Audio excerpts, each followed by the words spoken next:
Sakit sa mga sip-sip sa trabaho, kusog kay magbantay sa ilang isigkara trabahante.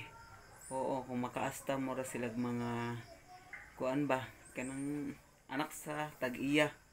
Oo, grabe kay mamadlong guys.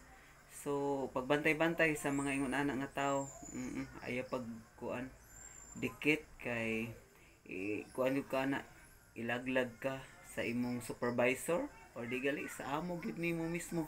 Inaana ang mga sip-sip guys, daghan na sa mga Pinoy di gyud na mawa basta naata sa trabahoan.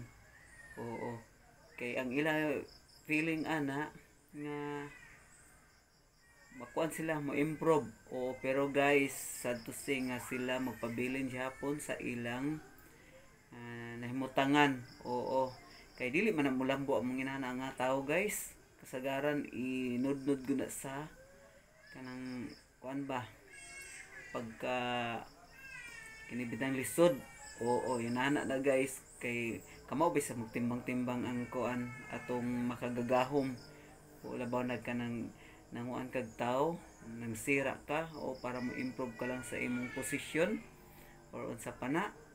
O munay time nga ikaw guys dili good nga kanang mulambo sa imong panginabuhi basta kanang magkuan kag tao kanang muduot ba, para lang sa imong kanang personal interest.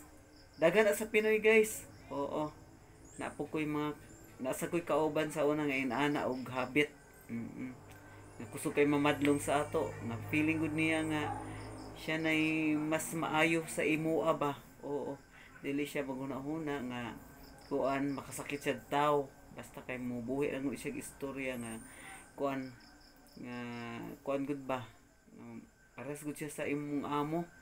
Oo, nga grabe kayo man lockdown. Oo, koreksyonan ka pirme sa imong mga trabaho. Inana na guys sa mga sip-sip, di ko na mawagtang sa Pinoy. Kabaw na ka ang Pinoy guys, dili gusto malamangan. Gusto po nila nga sila lay bida pirme. Mara na guys, mo ako lang na i-share kay isa po ko na biktima sa una na dauton sa kana nga mga sip-sip.